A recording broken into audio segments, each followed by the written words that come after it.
నా పేరు హర్ష.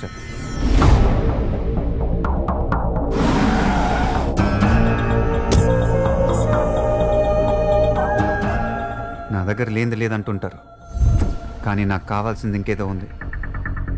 దానికోసం ఎంత దూరమైనా వెళ్ళాలనిపిస్తుంటుంది.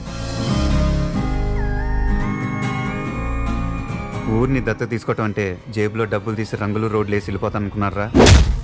వీడిని వాడిని వాడిని వాడిని వీళ్ళందరినీ, నిన్ను మొత్తాన్ని దత్తత తీసుకున్నా.